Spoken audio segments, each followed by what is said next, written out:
For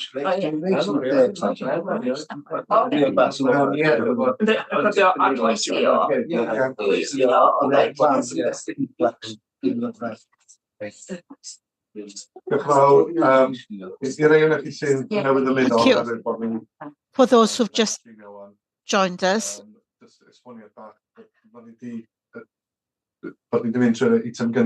just to explain that we stopped the meeting to go through the first item, which was a secret ballot for the vice chair. So we're now live again. And I can confirm that Nia came to the top in the vote. So congratulations, Nia. Thank you very much. And congratulations again, Nia. We'll meet shortly.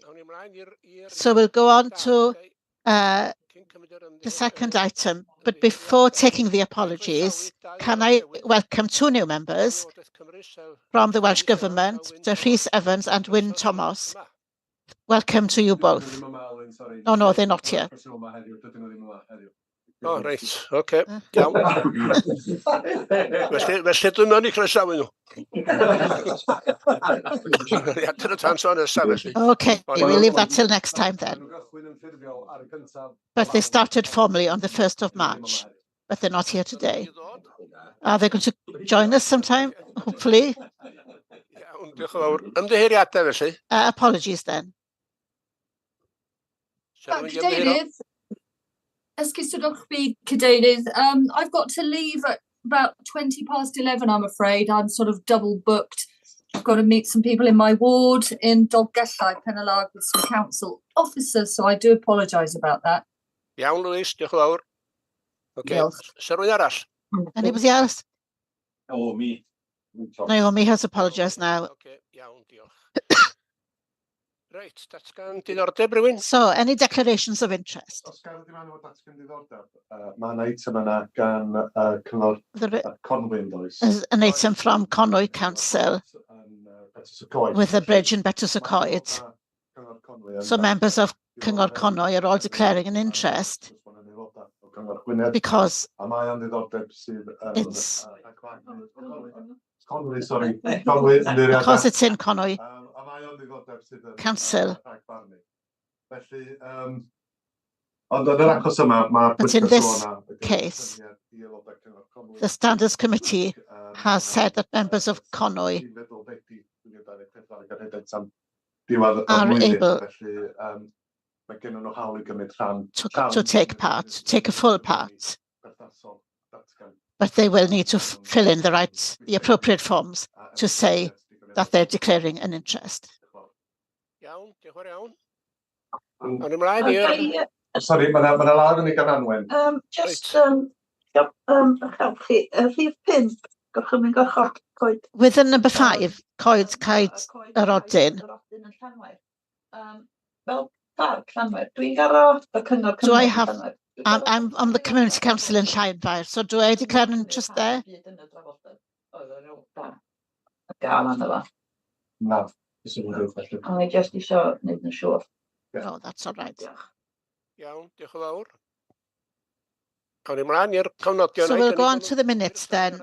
Can I propose that they're accurate? And do we have a seconder? Einir, thank you. Anything you want to raise from the minutes? Officers happy? In that case, we'll go on to number 5, which is a tree preservation order. And we'll have Rhydian.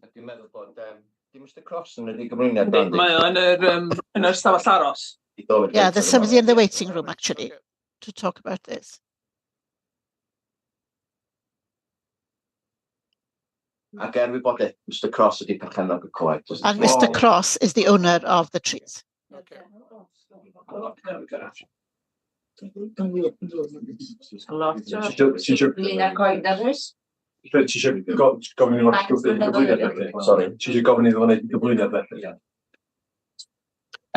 Chair, nice to meet you in a virtual world. Good morning.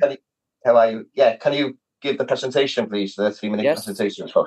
Certainly. I may momentarily get some background noise, so if you can't hear me, just let me know and I will speak up. Okay, bear with me. So,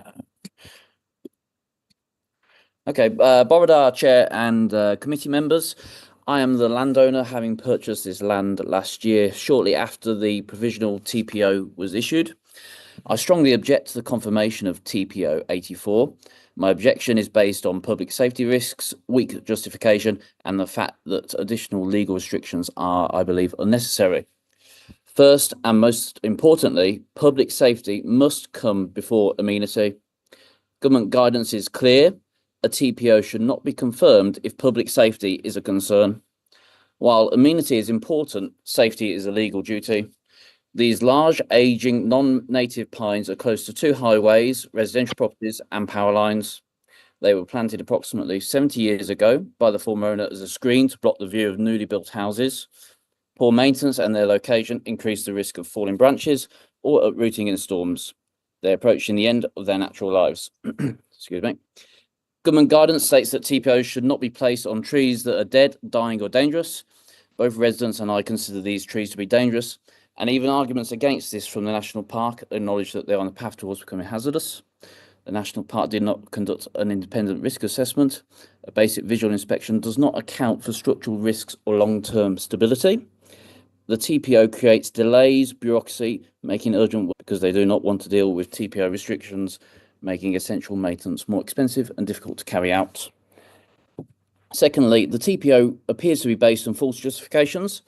If there were real community concerns as suggested in the meeting pack, we would expect to receive multiple letters of support, yet only one anomalous submission exists versus many formal objections from residents with safety concerns. The Community Council did not object, but that does not mean that they support it either. They did not consult residents and had they engaged properly, they would likely have heard many more safety concerns than arguments for preservation. Another major issue is that the justification for this TPO simply doesn't add up. This land is already within a designated conservation area, so to my knowledge, this tree work already requires approval under planning law. The National Park already has control over any proposed felling or maintenance in this instance, and using a TPO on top of an existing protection is excessive and unjustified. So if I can just sum up, in light of these reasons and summarise, I respectfully urge the committee not to confirm TPO 84 for the following reasons. Number one, the National Park has not provided sufficient evidence to justify protection. Number two, the TPO was not triggered by widespread concerns, but as I understand, by a single complaint from a neighbour with a personal grievance against my family. Number three, the Community Council did not object, but did not consult local residents or visit site. 4, these aging non-native trees are in a high-risk location and require increasing maintenance, which could be delayed under the TPO. And finally, number 5, the land is already protected under conservation area rules, making the TPO unnecessary and excessive. Tree contractors are refusing to quote, and so will make safety concerns worse, not better. The correct decision is, in my view, is not to confirm and allow responsible tree management without restrictive legal barriers. Thank you for your time and consideration. Iawn, diolch yn fawr iawn i chi. Thank you very much. Diolch yn fawr. Rhydian, so dwi'n wan? Rhydian, do you want to come in now? Yes, just to respond to what Mr. Cross has said. He's talked about safety. We don't put TPOs on dangerous trees, and we went to do an assessment of the trees. And if we thought it was dangerous, we wouldn't have put a TPO on it in the first place. The risk assessment always falls on the landowner. At the time, Mr. Cross had only just bought the land. So, on behalf of the question about consultation, I have consulted with the local people and put a sign up, and there is some objection, but there are always people who support locally, but they don't want to come forward. When it says in the papers it's just one, that's not quite right. If the trees will become dangerous in future, the TPO doesn't stop us from doing work on them. That's a misconception. Just because they're under TPO, all you need is permission. If they were to become dangerous, we could sort them out. The only thing, it would just mean an email between me and the owner. And I deal with plenty of contractors. working on TPO trees day to day, really. So, any questions? So what was the idea of putting a TPO on them in the first place? Well, the background was there was a rumour locally that these trees were going to be felled, and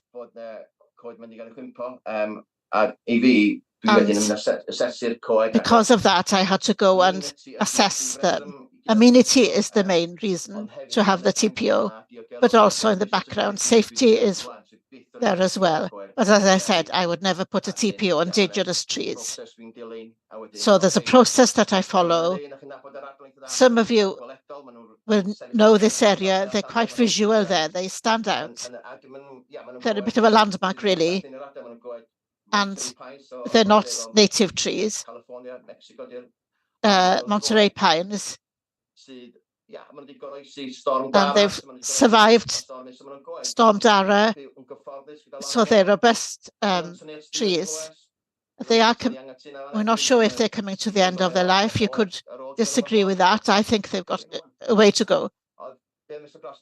What Mr. Cross said, they were planted to Scott area from council houses. But I believe that they were planted before then.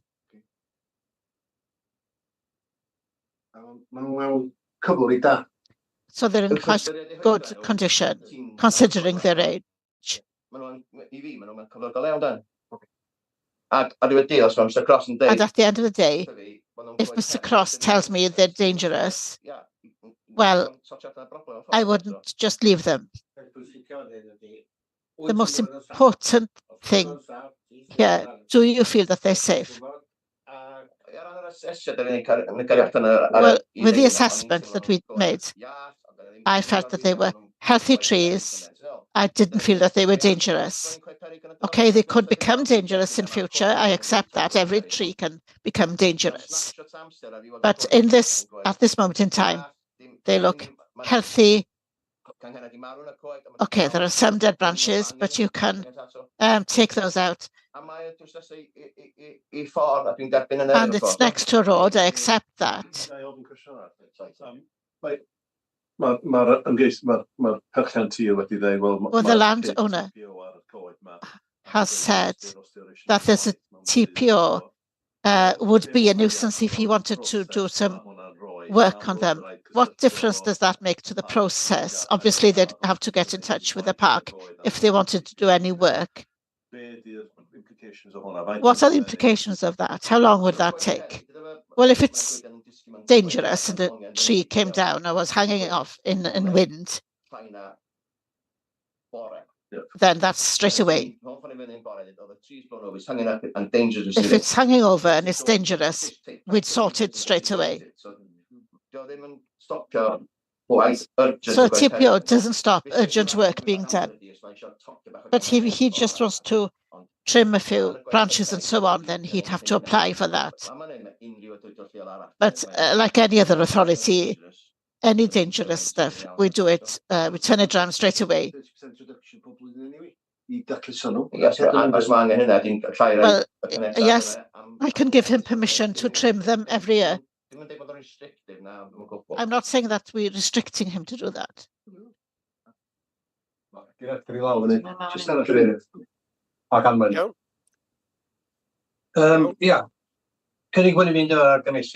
I propose that we go with the recommendation. Do we have a seconder?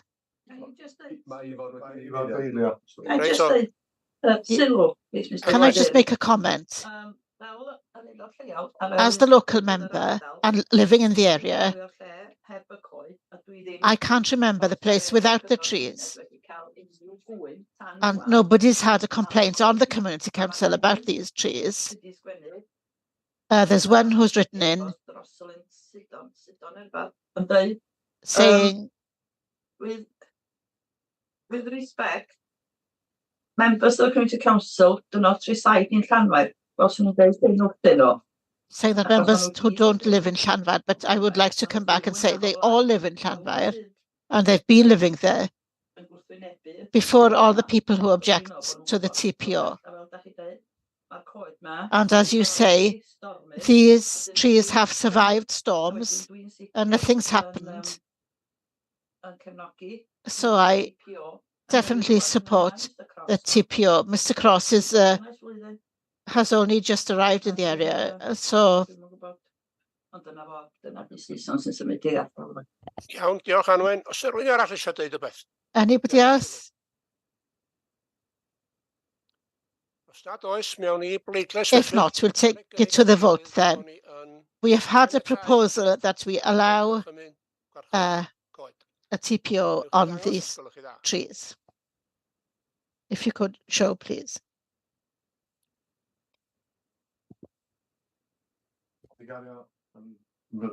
It's been carried unanimously. Thank you very much.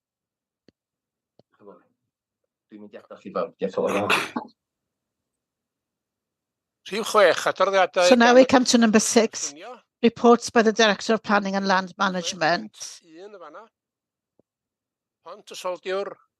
This is the Sappers Bridge in Betrws-y-Coed.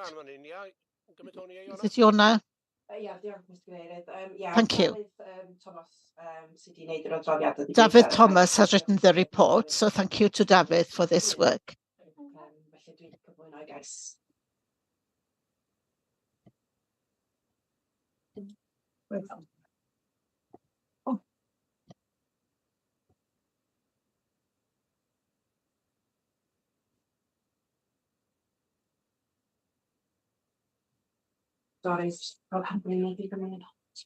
Mae'n iawn.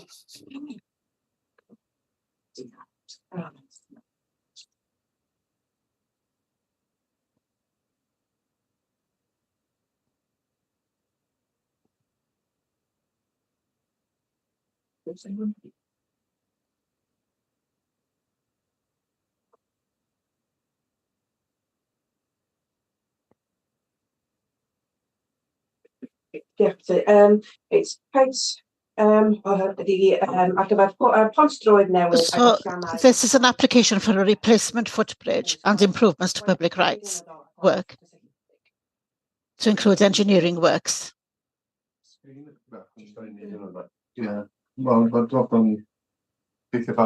Screen not very clear, he says. Pont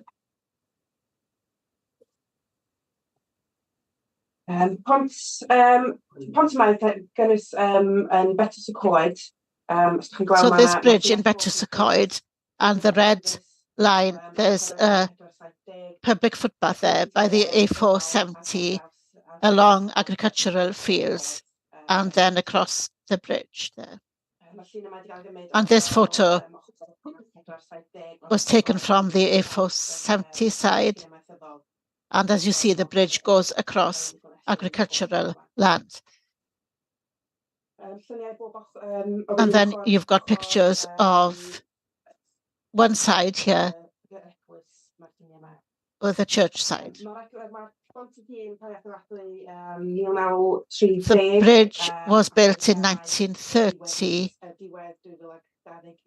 and closed at the end of 2021, so not being used anymore. So the purpose would be to replace the existing footbridge across the river. It'll be widened of 1.2 to 4 meters, and it would improve access for all kinds of users. So the aim of the new bridge is to be designed similarly to the existing bridge. So it'll comprise of ornate metalwork to the east and west of River Conwy, with cables suspending the footbridge.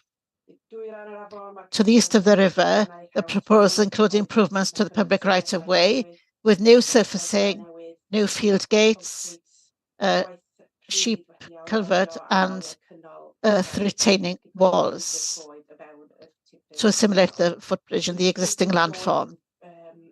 The footbridge would run north of the access road to Miriau Farm and connect to the A470 via a new ramp. And there's a plan of the bridge, of the present bridge, And this is the proposed design.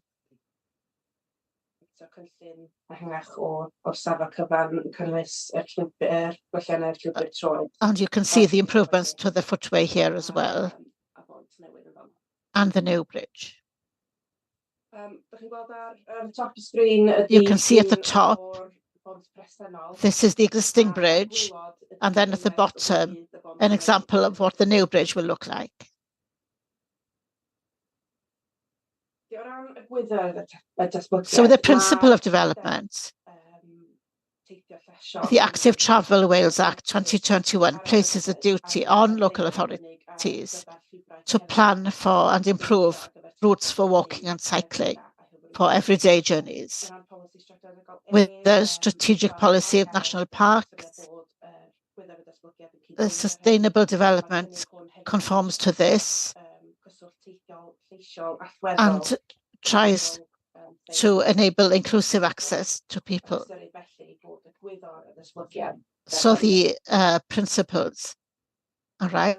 O ran y prif materion The main impact matters, landscape visual assessment has been made, Mae asesiad tirwedd weledol ac otodiad dilynol wedi gynhyrchu and gan this was ymgeisydd produced by the o applicant Cyngor Caeth. and submitted as part of the application. Casgliad, And they o- concluded gyda rhan o'r testau wedi cael ei ddangos ar y sgrin. Ni fydd that datganiad the ar proposed cynnig development os would yw not nac cause enwyd damage to the special gwyddorau qualities of enwedig Eryri National Park nac yn arwain at y peithio or lead to naturiol substantially gwyddorol adverse a effects on hynny. views. O'r bont arfaethedig o dyluniad mwy cadarn, The more drwy'r robust design datblygiad would meet peirianneg engineering Fodd bynnag, and bydd accessibility y standards, prif yn cyd-fynd and it gyda'r will gwyddor largely be in parc keeping Negwydd a with the chyfnod character and safle context cyfnodol, of the site, gyda'r caniatau ail and agor will allow tramwy cyhoeddus. public right-of-way to improve accessibility in the area A llwybr teithio llesiol, and wider active travel routes from Llanrwst and onwards to Llandudno Junction. Mewn ymateb i- In response to the consultation, with regards to impact on the landscape, Natural Resources Wales raised concerns about the design of the proposals, and also a design review, review was made by Design Commission for Wales, and they similarly they support the principle, but they've got concerns with regards to its design. Although officers believe that the design could be improved, the applicant has provided detailed evidence for the design rationale of the bridge. And this is that it's constrained by the location and also that the design approach to utilize the same construction as the suspension bridge is supported by the community and believes that this is the most aesthetically and sensitive method of providing the function for the bridge to make it accessible to everyone. The applicants have also ensured a number of design amendments to address the comments raised and a detailed design of the wider plan. So, on balance, while the landscape and visual impact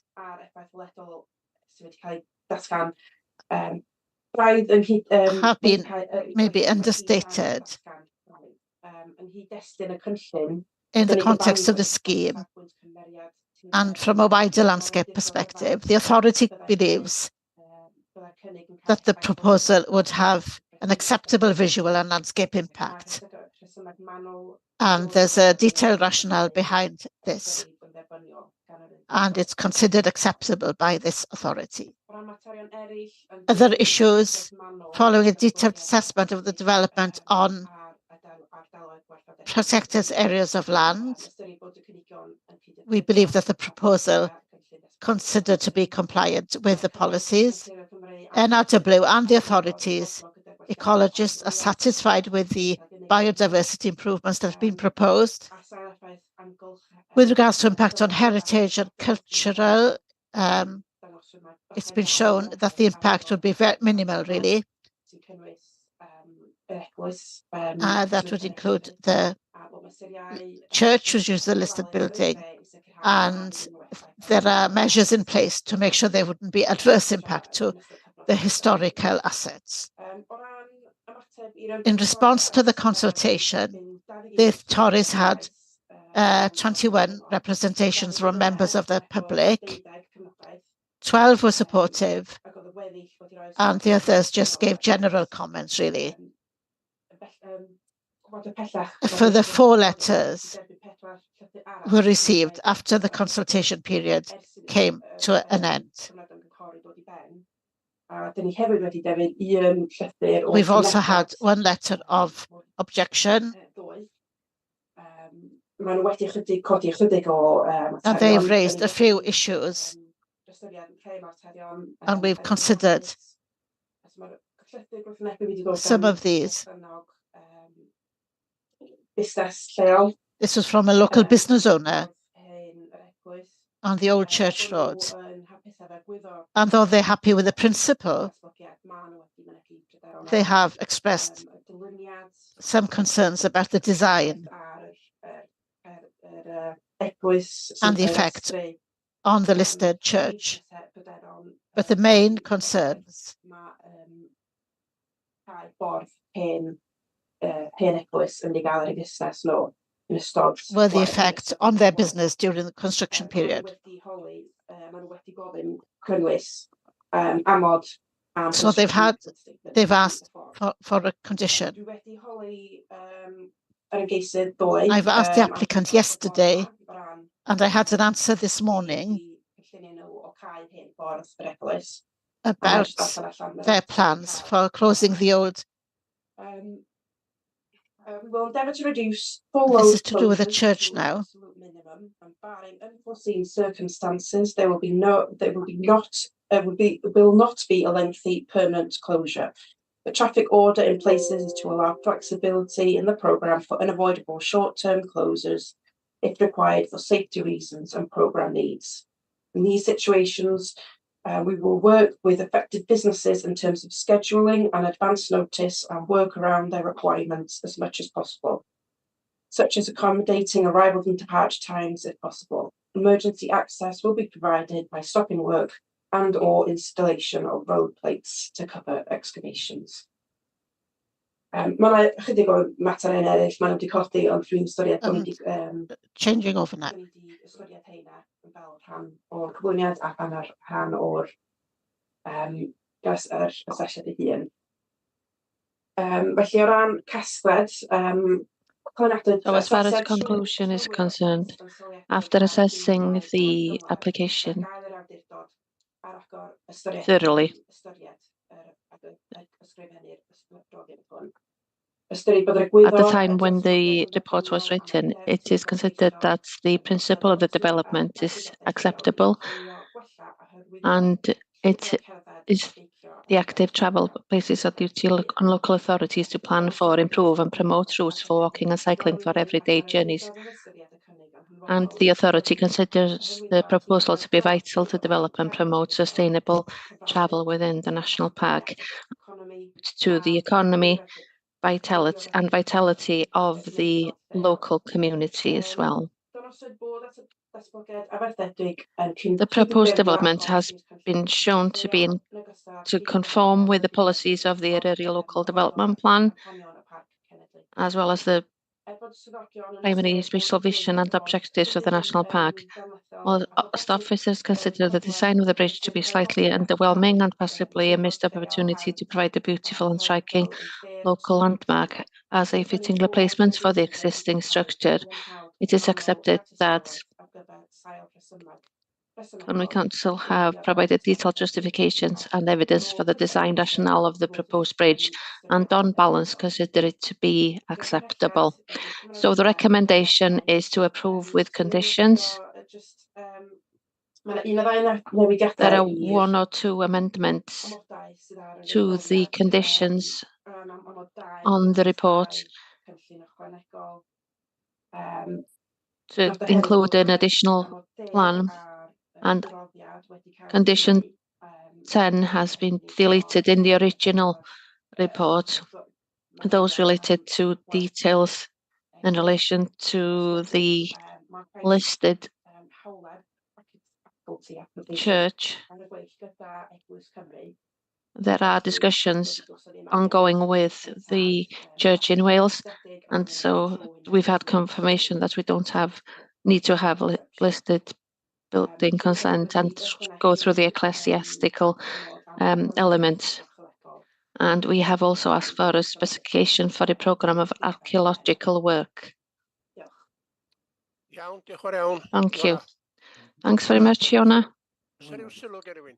Does anybody have any comments?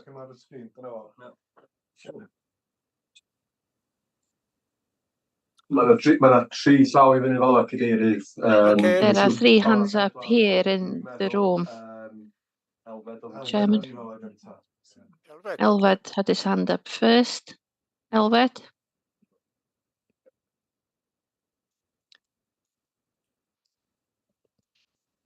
Elfed gynta, ia? Elfed. I think this is a very good project. It's suitable for disabled people, walkers and walkers. I hadn't seen photographs of the proposed bridge. I'm not sure why people objected to it. I thought the design of the bridge was fine, and I don't understand why NRW have concerns in relation to the river rather than the bridge itself. A pity we can't discuss this in relation to the footbridge in Trawsfynydd. Hopefully you'll have more success with this than we've had with the footbridge in Traws. Jonathan? Thank you. Diolch. Can I just ask about the cost of maintenance? Who will pay for ongoing maintenance and also an access for maintenance? Obviously, do they come over the farmer's land? Do we have access for that? I do have a couple more comments once that's answered, please. I can't really answer with, sorry, might really ateb around the cost side. I can't really answer in relation to the cost. It's Conway's project, so they'll be responsible for the costs and the access to the land as well. As far as maintenance is concerned, it's not a material planning consideration. In any case, it's a matter for the County Council. Okay, thank you. And then going into the report, 3.19, the lighting limitations. On paper, it all works well. It looks like the lighting's going to be under control for the bats. But when Steve's up his ladder with his screwdriver, has someone told him the levels that it needs to be? And is this going to be checked, please? As far as the lighting is concerned, there is a condition to ask for more information in relation to the lighting. So we're waiting more information in order to be able to release that condition. A lot of work has been ongoing between our ecologist and NRW and the applicant in relation to lighting. And so I'd expect more information and the condition will be put in place. Sorry, can I just come back again? The 4.19, the potential hazards of construction, again, can lighting be asked again on that? Because it's the same question. And then also all workers on site need to be aware of the factors that have come up in the report regarding the protection of the bats and peregrines. Thank you. As part of the conditions, condition 2, all of the relevant documents have been included, and so the work will have to be undertaken in accordance with those documents. Joe? Okay, Joe? Okay, okay, thank you. Ivor next, then Ryan, I believe. Ivor. I think this development ticks a lot of boxes. It ticks the beneficial travel, Peter Crea's box as well. so they're able to use it and they can enjoy the heritage in Bedwyr Coed and the biodiversity there. It promotes the local economy, the visitors who come to the area. Not everybody can climb mountains, and so it's beneficial for them. And it fits that demographic. It sticks the park's purposes, the designs, it's well in its context, in its location. It looks similar to the old bridge. And you have to remember the old bridge is dangerous, so we have to replace it. And that's another risk, really, if we were not to go ahead with this development, then what would happen otherwise? So, I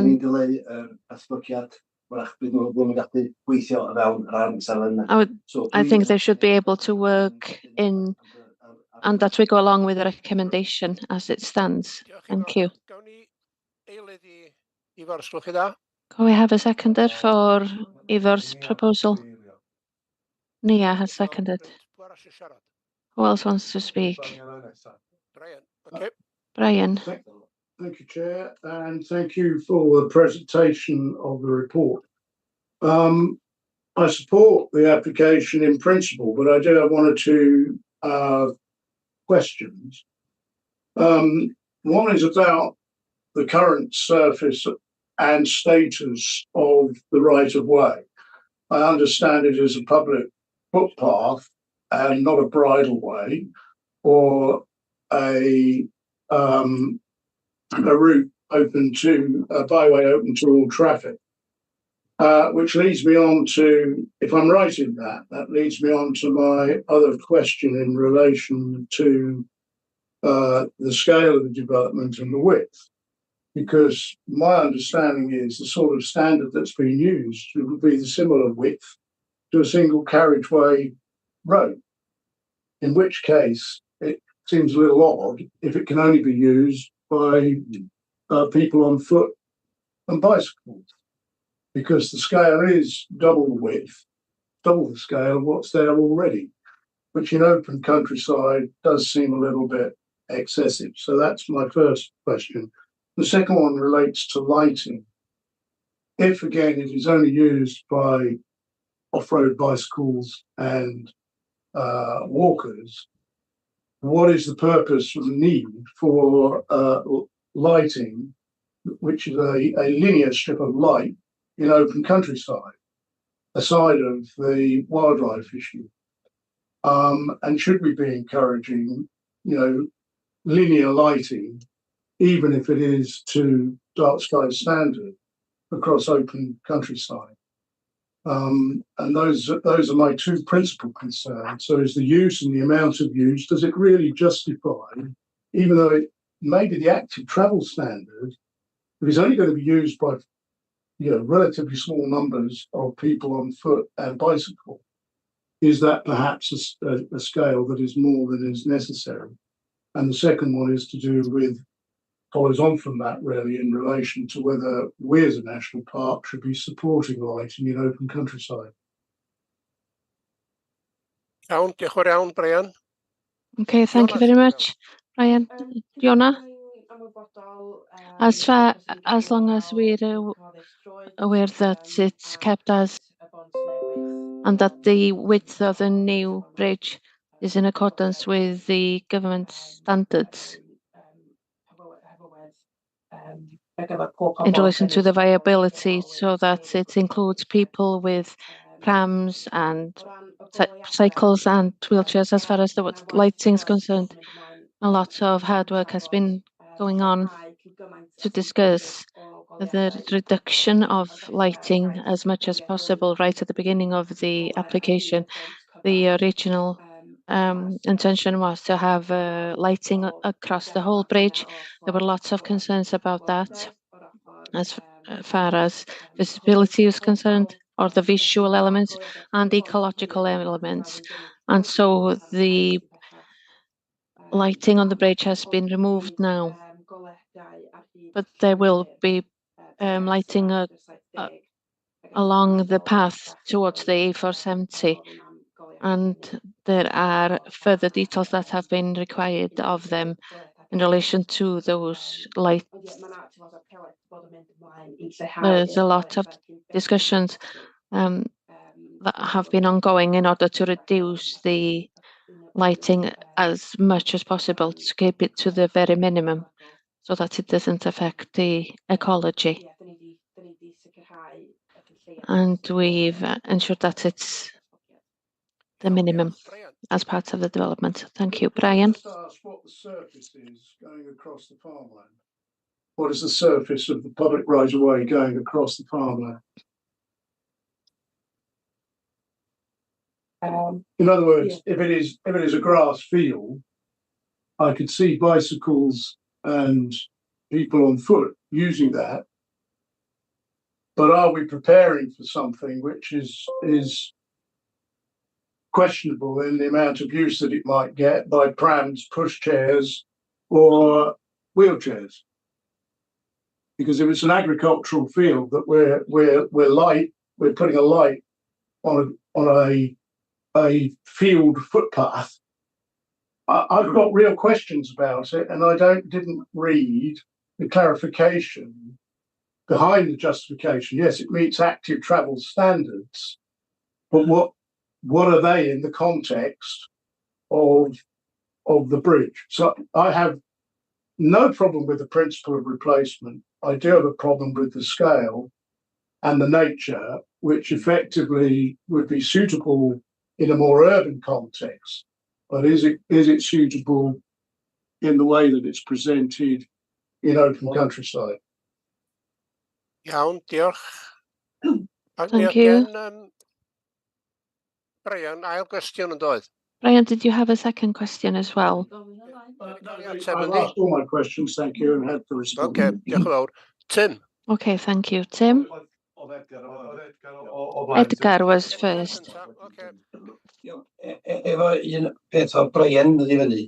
One thing that Brian brought up, as I understand it, a wheelchair can go across the bridge. I listened to an interview this morning with Liz Saville-Roberts, and it was just moving to Liz Saville-Roberts when I was going into the car, and it stated there as well that it is being funded. Although, of course, you don't listen and believe in everything that you hear on the BBC, it's being funded by the government.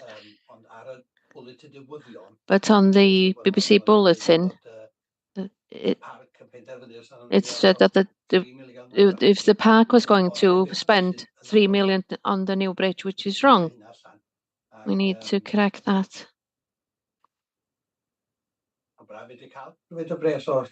It's good to be able to get as much money from the UK, if you like. I'm supportive of the application, and it's been seconded. Yeah, iawn, diolch yn fawr. Okay, thank you. Tim?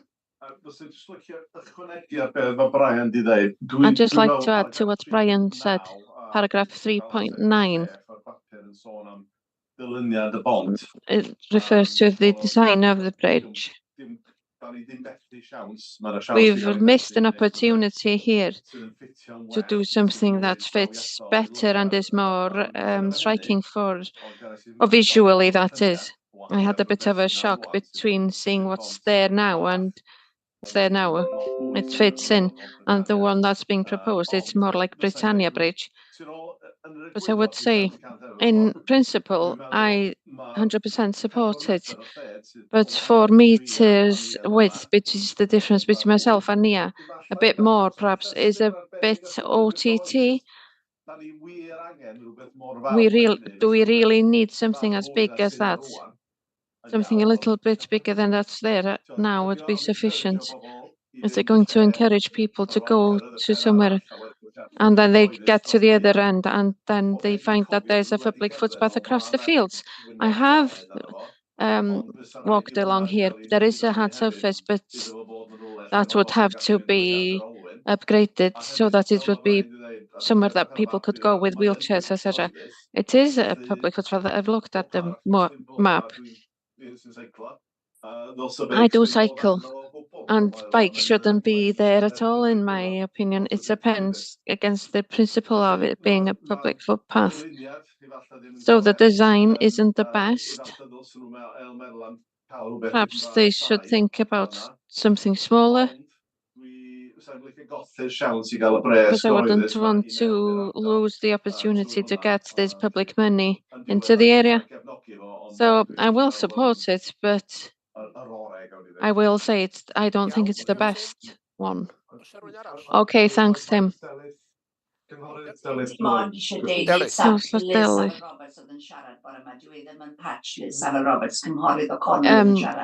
It wasn't in Liz Saville-Roberts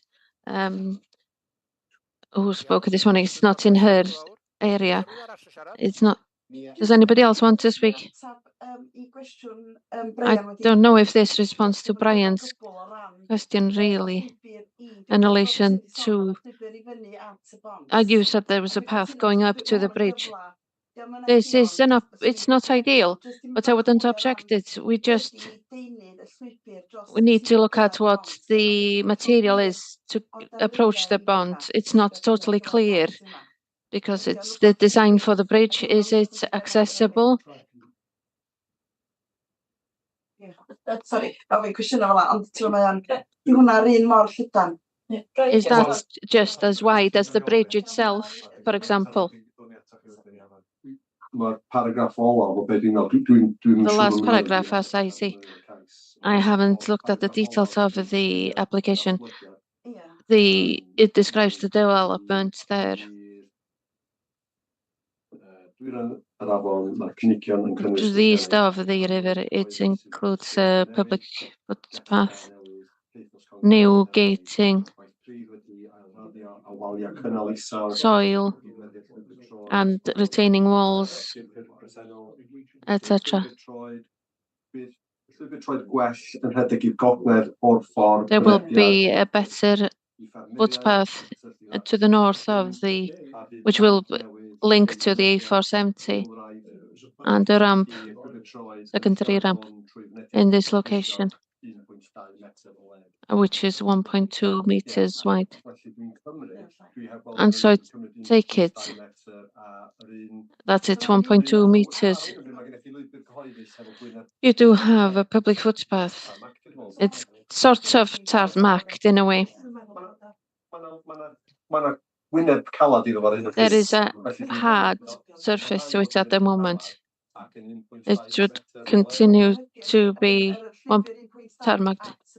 So there's a 1.2. So the 1.2 footpath approaching the bridge, which is 4 meters wide. If you can't access the bridge in the first place on the footpath, I wouldn't like to push a wheelchair on a stony path. We have to put it into context as well. This is part of a more extensive development, which it provides access from the Conway Valley right up to the bridge. But those details are important, though. I think one more thing.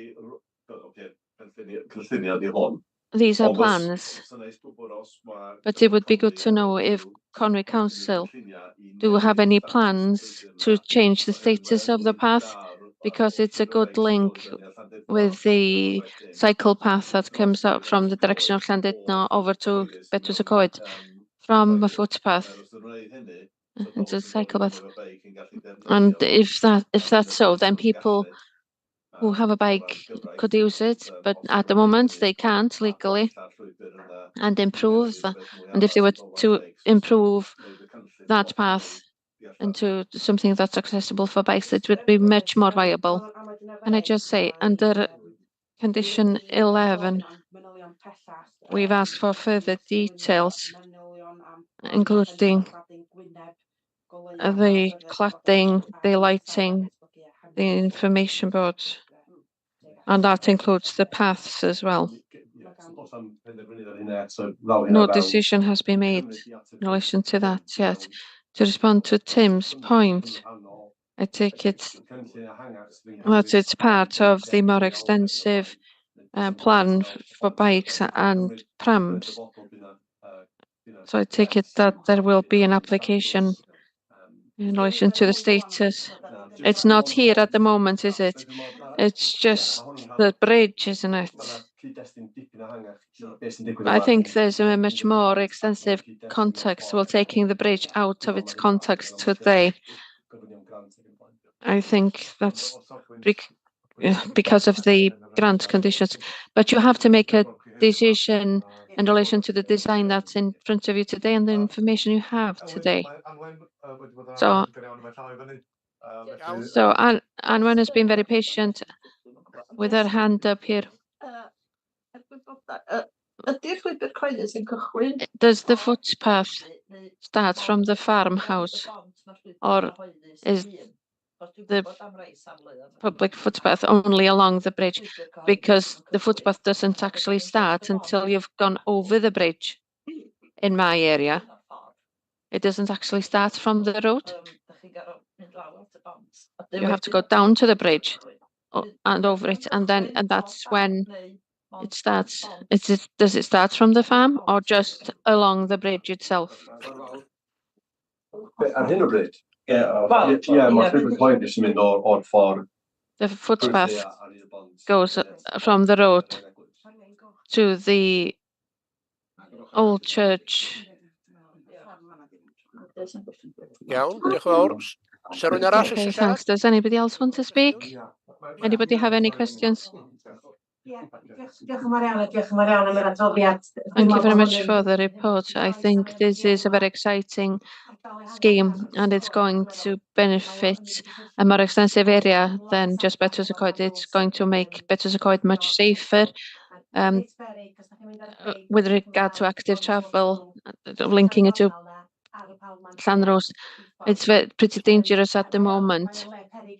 It's a very dangerous place, and so it will make everything safer, and it will encourage more people to go on their bikes, walk to Betws-y-Coed rather than go in the car, and that's the whole point of a scheme like this. Two things that have been raised, and from my information, I know that the design of the bridge is a cause of concern for a lot of people, but the community in Betws-y-Coed chose the bridge. They did have a choice of, I don't remember how many, 2, I believe. So the majority chose this design, and that's why Conwy has chosen this one. With regard to the lighting, personally, if they meet the dark skies levels, great, but they are required because there are lots of guest accommodations to the east of that bridge along the A470 before the Waterloo Bridge, and in order to promote the evening economy, obviously lighting the bridge is going to be crucially important. But like Ivor said, we know that the staff of Cryd y Crea are very keen to see this come to fruition because they walk dozens of children to Betws, and it's very dangerous that when they have to walk over Waterloo Bridge, and they feel really excited about this. So that's my opinion. It's going to be very important for the evening economy in Betws. Edgar. Sorry, I just wanted to correct one point. I've looked at the plan now. In response to Brian's point, it states that it's in your documents bundle. The path leading up to the bridge is 3 meters wide. And the wording here is as follows.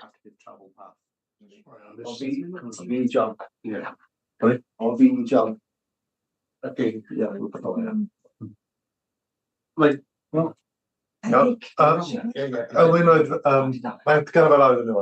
Edgar has his hand up, Elwyn. Looking at this now, the recommendation is to approve with conditions. Most of the things that I've been listening to in today's authority in relation to this is included in the conditions. That's why the lighting issue is being dealt with. But that will be dealt with, and so the conditions will cover that. Okay, thank you. Anybody else? If not, we'll put it to the vote. We do have a proposer and a seconder that we permit the application or approve the application. If you have a show of hands, please. Okay, motion carried as far as I can see from here. Anyone against? Any objections? Okay, diolch yn fawr iawn, hwnna di ganiatáu. Okay, approved. Reit, ymlaen felly I And therefore, codi ystyniad cewn ag ystyniad I gaffi. to Betws y coed. the extension of the Hanging Pizzeria, Betws y Coed. Iona once again.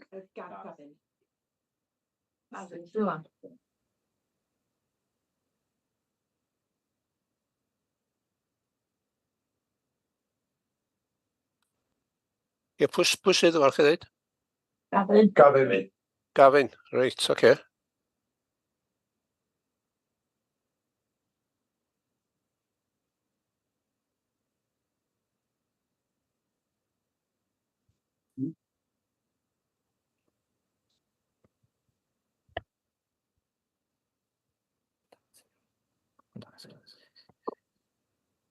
Okay.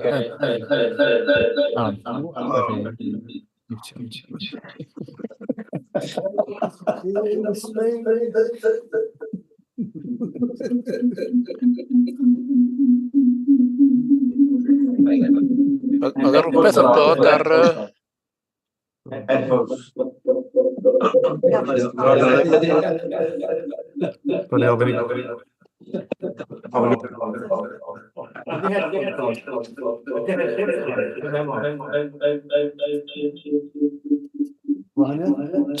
Tydi pethau ddim yn iawn yma na chdi, da ni'n ar y...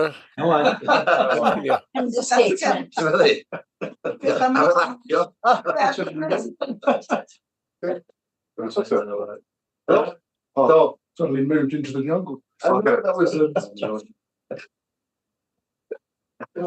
was it? Yeah, no, Space 1999. Space as well.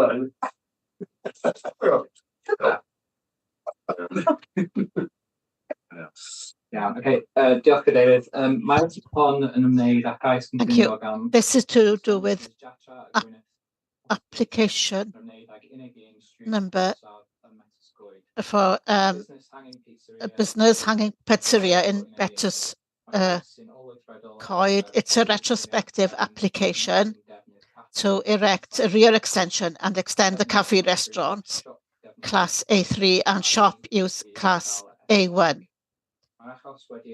The case has been referred to the planning committee. This is because the community council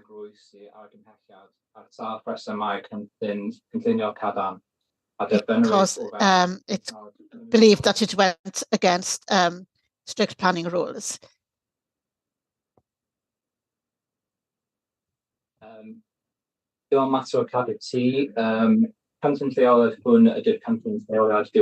This is the latest plan of the scheme. There's a small area behind the pizzeria. The whole site is to the right of the railway station and behind the commercial units. Village Crafts is just behind the pizzeria. And then you've got Unit 2 to the north and the railway to the east. It's within the conservation area and the retail area. As you can see in the blue line, the approach to the station and the station building is right along there. On the site, although it's to the back of Village Crafts, they want a one-story extension to Hanging Pizzeria, which is the two-story building on the right. This was built between November 22 and February 23, and it's got an area of about 165 square meters. Access to the extension is from the inside of Hanging Pizzeria.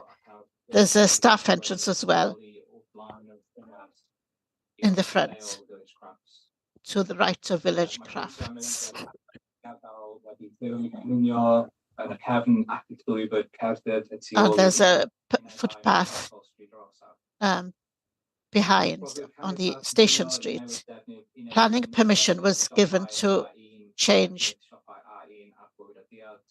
to A1 and A3 in 2016.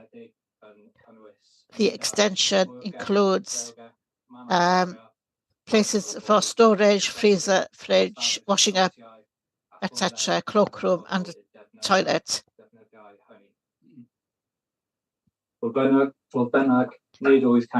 However, the 2016 permission did not go as far as the land behind. So this is unauthorized.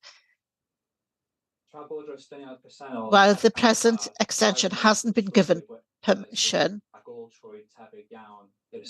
there is a similar footprint to the present extension, as you can see from the. So it's been in place since at least 2018 and was built as early as 2017, as you can see in the aerial photo. This structure is to have enmeshed walls, an iron roof, and the storage areas and freezer and so on, and the cloakroom. As a development that had been in place for more than 4 years,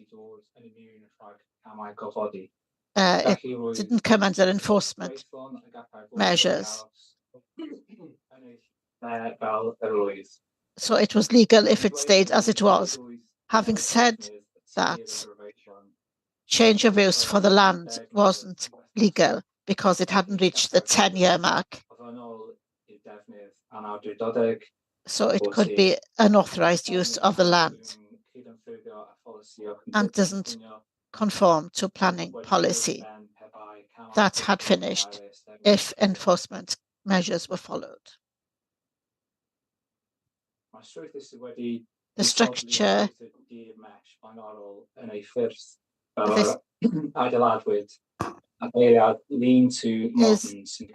this was the modern lean-to that was built. With UPVC windows and doors and various heights. Considering the relevant policies, the officers didn't consider that the synthetic UPVC or the roof was appropriate for a conservation area. So this retrospective application asks for approval to keep the new unauthorized extension and to keep the unauthorized materials that were used on the land behind Unit 1. Keeping the new structure depends on the appearance, whether that ties in. So the new material on the west would have to tie in with the Alpine Coffee Shop, which is in the north. They intend to keep the cover, but to change the middle part of the roof. Also, the windows and doors and guttering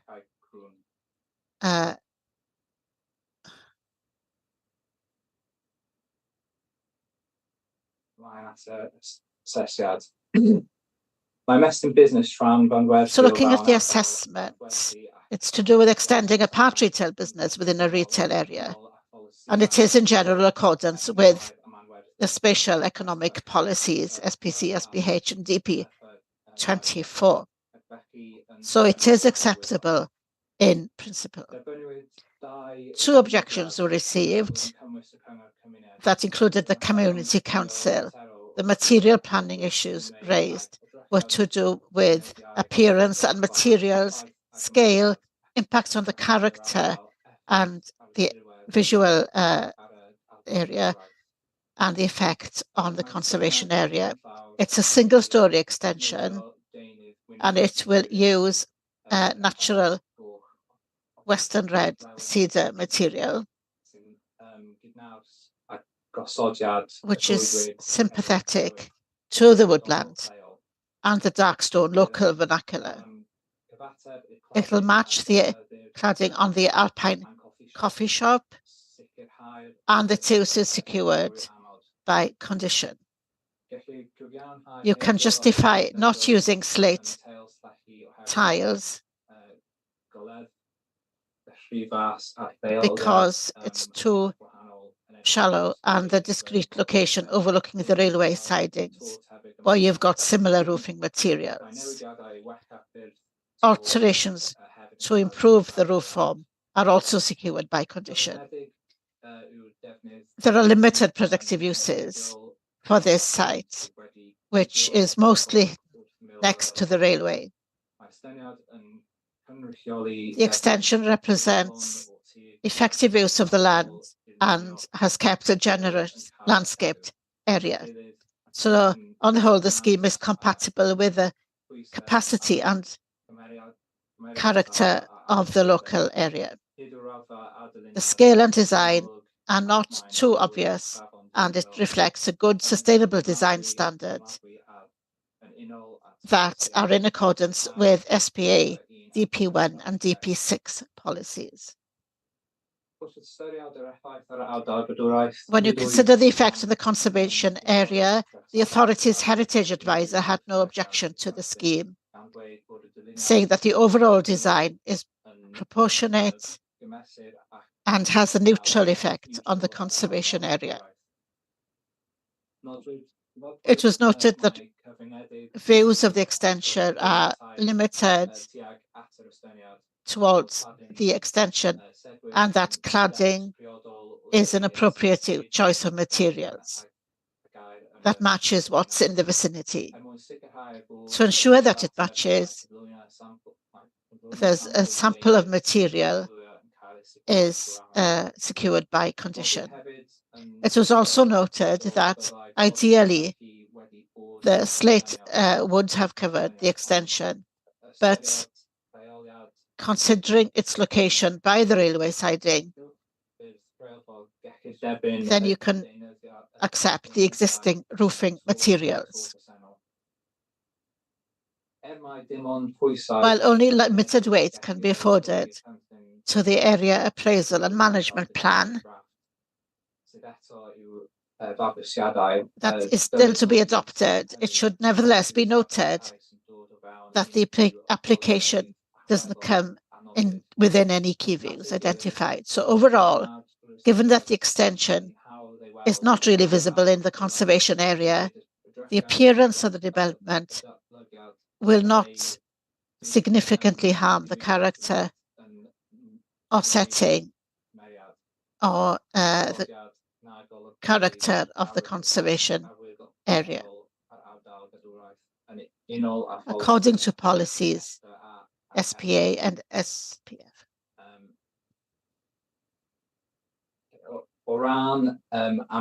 In terms of amenity, no objections were received from the occupants of the 2 dwellings located to the south.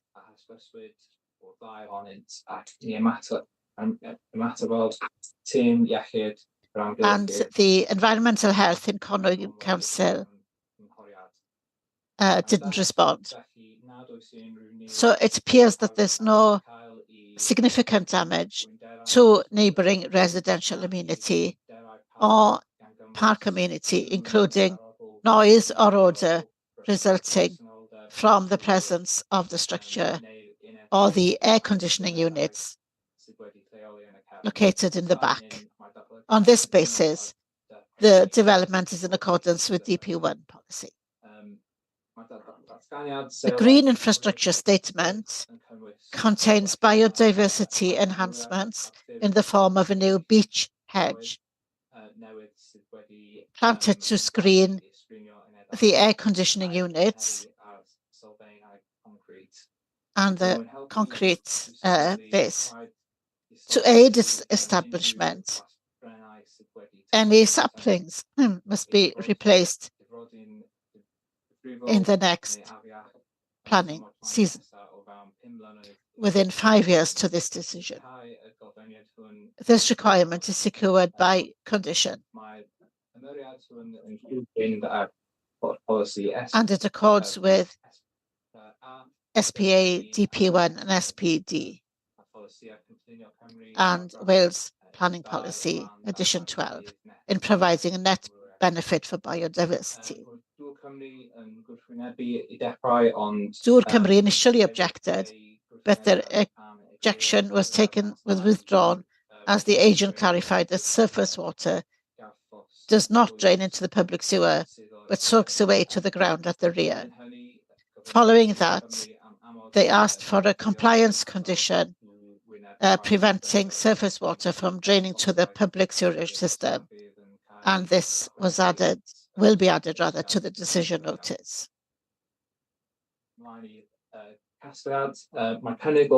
So this retrospective proposal relating to the extension of a commercial unit conforms with relevant strategic development policies.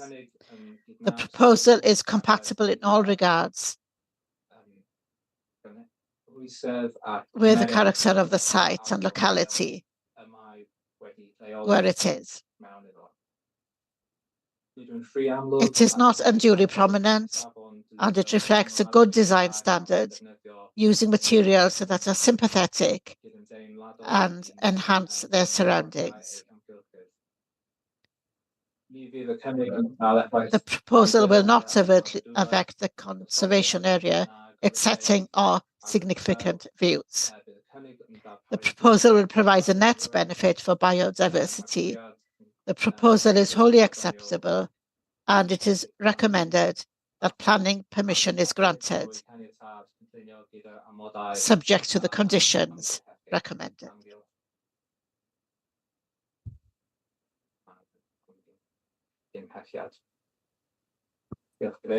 Iawn, diolch yn fawr iawn, Gavin. Thank you, Gavin. Oes rhywun isio deud rhywbeth? Do we have any comments or questions?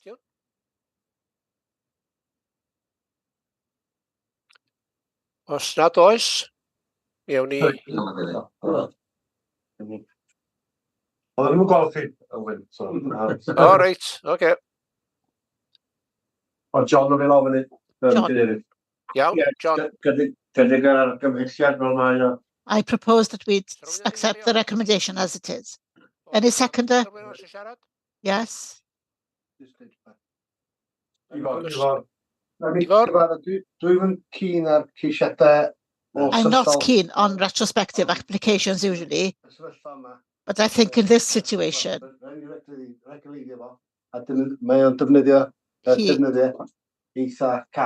it's using quite sensible materials in the context, and I support this. Although I must reiterate that I'm not keen on this type of doing things retrospectively. Anybody else? Nobody else in the room? We'll go to the vote then. Oh no, there's one. On this point that Ivor and Anwen made. For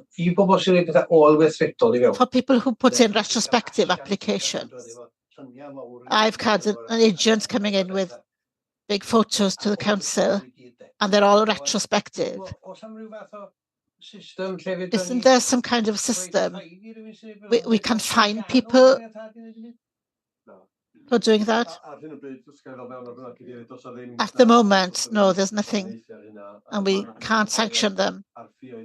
There is a consultation on planning fees just being as part of that consultation, and there was an intention that the fee would be higher than for an usual application, but that hasn't come into being yet. Iawn, diolch yn fawr iawn. Felly mae'n ei gynnig ag eilydd. Okay, so we've had a proposer and a seconder. I pleidlais i ganiatáu. So to approve this. If you're in favour of approving it, please show. That was carried unanimously. Thank you. A dyna ni ar y cynllunio. Awn ni mlaen i'r cytundebau adran 106. So we'll go on to section 106 agreements. This is for information. Page 103. Ceisiadau sy'n destyn cytundeb 106 y Capel Soar. Capel Soar. Yr gwylod dros yr udalen 104. Rhyw gwestiwn gen rywun? Ceisiadau yna phenderfynwyd arnynt. And then we've got applications not decided on for 13 weeks. Page 105. Any questions so far? 106, 107. If not, we'll go on to the delegated decisions. Page 108. These were the applications approved. This is for information.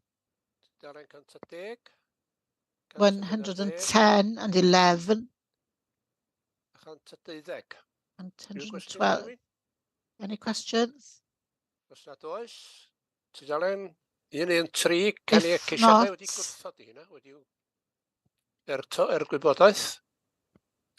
applications that were refused. And then we go on to the appeal decision, and that's for information.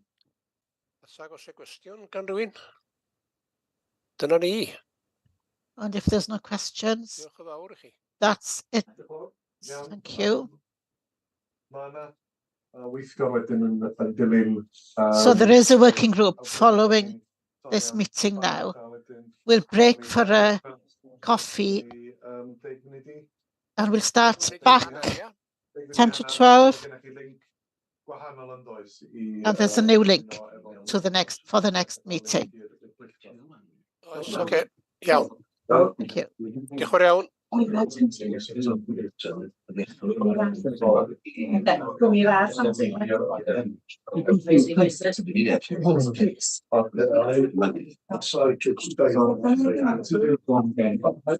can simply not know the contract. Sorry, go ahead, Rosie.